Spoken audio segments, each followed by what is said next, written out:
Hoy, en Si los genes hablasen, voy a explicarte cómo la información genética pasa de estar almacenada en los genes a utilizarse para producir proteínas. Decirte que aunque prefieras escuchar el podcast, en este caso, en el post hay imágenes que pueden ayudarte bastante a seguir todo lo que voy diciendo. Dicho esto, pues primero me gustaría aclarar que genes y ADN no son lo mismo.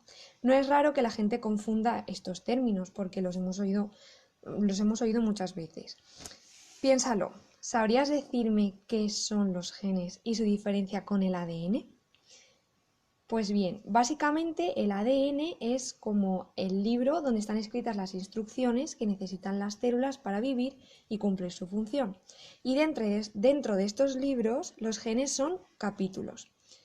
Concretamente son capítulos que tienen información para producir proteínas. Dicho esto, hoy voy a explicarte qué son los genes, cómo la información que guardan se utiliza para fabricar proteínas y cuál es el idioma en el que están escritos.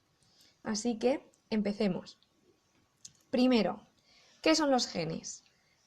Pues básicamente son fragmentos de ADN que contienen información necesaria para cómo tienen que ser las proteínas. En genética esto recibe el nombre de codificar, por tanto los genes son fragmentos de ADN que codifican proteínas, si habláramos en un lenguaje más técnico. ¿Y cuántos genes crees que necesitamos para vivir? Pues la verdad es que no se sabe el número exacto, pero se estima que tenemos unos 19.000. Quizás te parecen muchos, pero son más bien pocos, sobre todo si tenemos en cuenta el tamaño del ADN. De hecho, se esperaba que tuviéramos unos 100.000 y fue una sorpresa ver que no llegábamos a esa cifra. Entonces empezaron a surgir preguntas sobre qué era el resto de ADN, si no eran genes. Y la primera conclusión a la que se llegó es que era ADN basura, es decir, que se pensaba que si no tenían información para hacer proteínas, no servían para nada. No obstante, ahora pues sabemos que esto no es cierto. De hecho, alguna de las funciones que tiene ese ADN basura es controlar la función de los propios genes.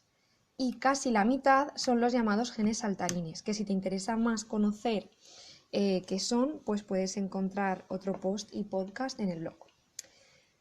Bien, decirte que tan importante es tener información para producir proteínas como para controlar su producción. De este modo, aunque tengamos pocos recursos, se pueden hacer maravillas. En biología esto se traduce como que con un mismo ADN, jugando con la actividad de los genes, pues puedes conseguir muchos tipos de células diferentes haciendo funciones distintas. Por ejemplo, las células de la piel, de la sangre y del cerebro. Y estos tipos, a su vez, se subdividen en más tipos. Así que recapitulemos. Los genes son partes del ADN que se encargan de producir proteínas. Y esto nos lleva a preguntarnos cómo esta información pasa de estar en los genes a utilizarse para producir proteínas. Primero, decirte que este apartado necesita que utilice términos más técnicos, que igual te resultan un pelín complicados si no los has oído nunca. Pero te prometo que he intentado utilizar los menos posibles.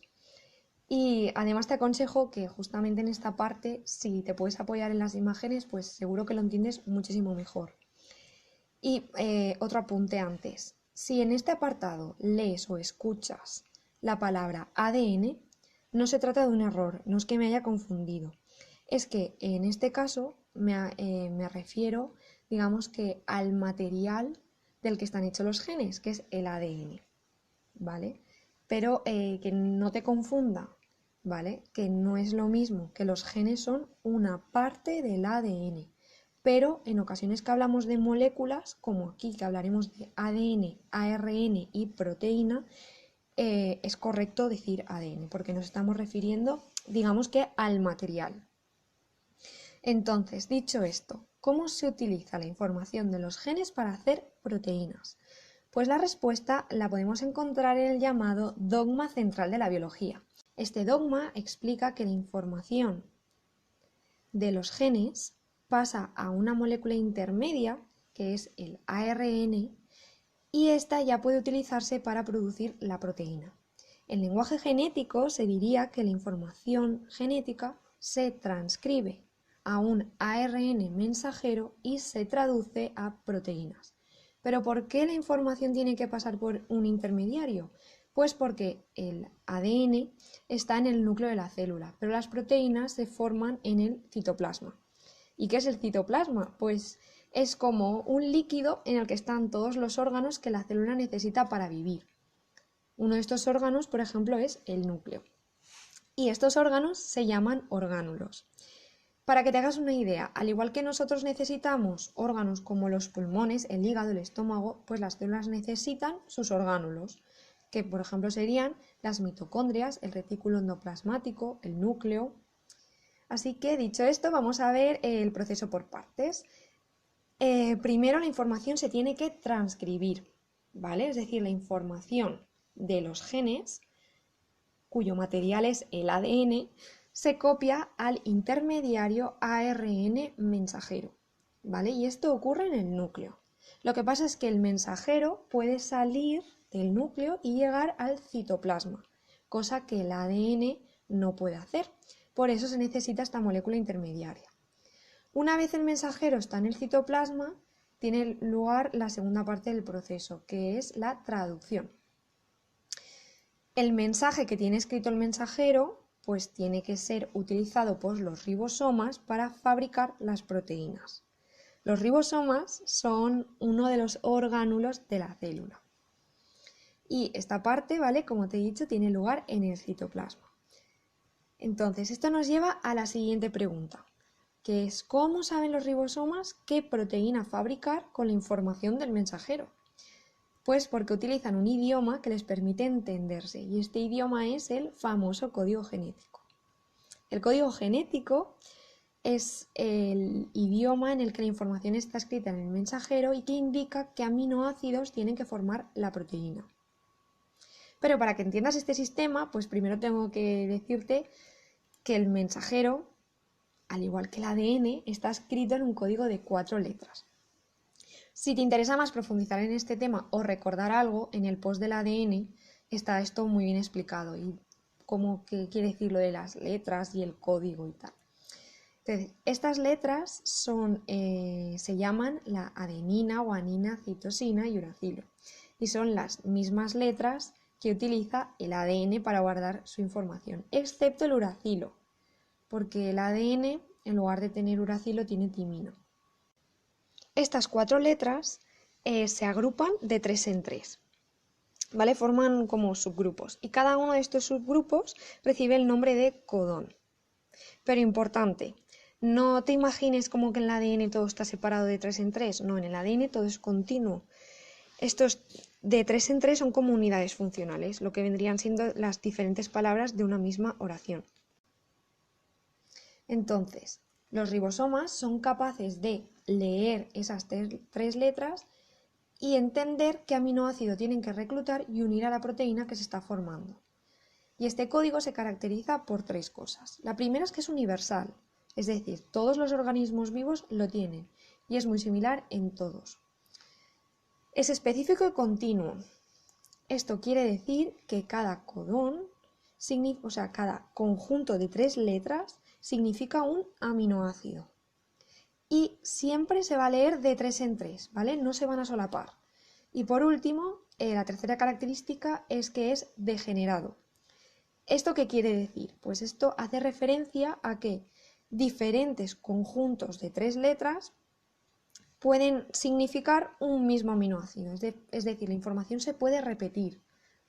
Conjuntos diferentes significan el mismo aminoácido. ¿Vale? Pero ¿qué pasa? Esto quiere decir que es redundante, pero no es ambiguo.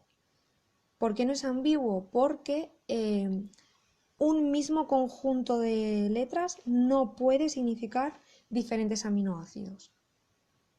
¿Vale? Sé que esto es complejo, pero por eso te lo he dejado reflejado en una imagen.